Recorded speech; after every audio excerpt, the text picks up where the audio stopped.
Well, this is what today is looking like. All of these Xbox 360s, quite a few of them actually.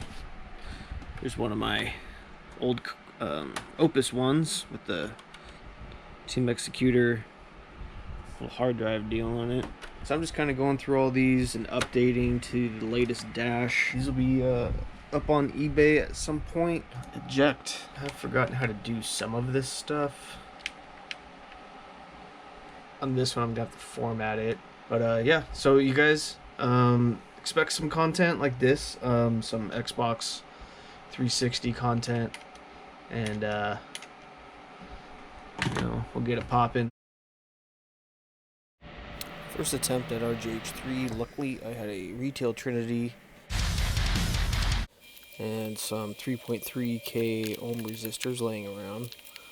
I'll have to pick up some of the other required stuff for Corona boards, but we'll still RGH 1.2 FATs because they're the most reliable for those boards. But for now, we dump the retail NAND and breaking down the hardware.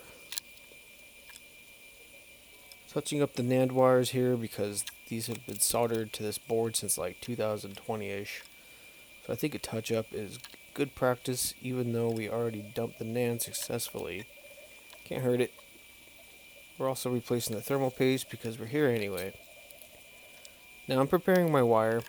I have these little strands that I've cut from other projects. This is 30 AWG solid core Kynar that I'm using, which will be connected to a 3.3k ohm resistor and then shrink wrapped.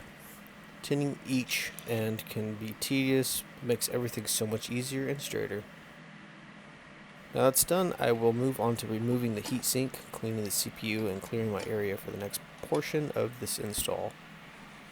I've decided to use a point on the underside of the board instead of the top side. Makes the install cleaner and contained to the bottom, just using a meter to check for continuity, touching my points to be soldered, and cutting my wire to length.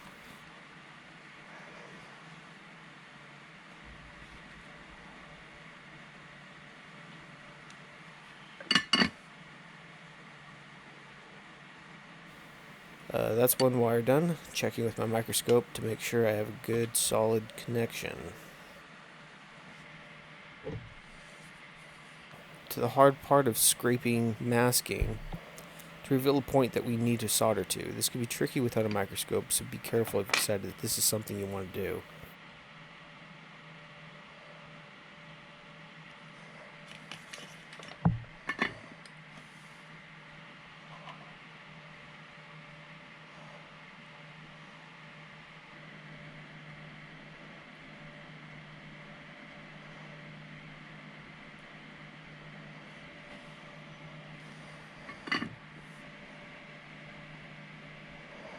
A little bit of Captain tape to round out this install, and I think it looks great.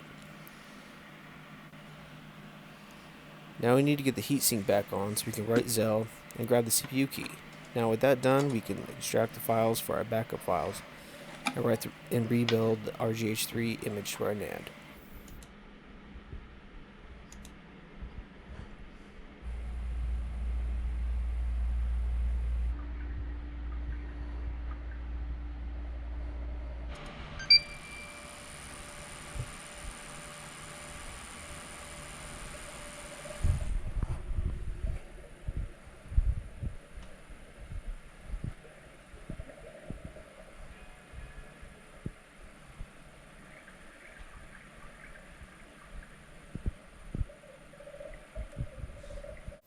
Now I want to pause here because this made me think I did something wrong for a second.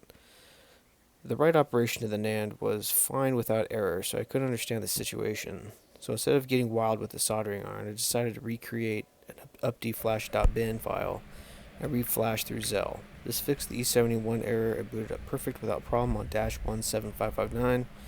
Runs through XEX menu. Conclusion to this is it's amazing. The boot times are perfect each time, around 3 to 4 seconds, which is retail like instaboots. Any slim I do going forward will be RGH3, while FATs will remain RGH 1.2. But looking at the timer, it's literally 4-second boot times. Thanks again, guys. Peace.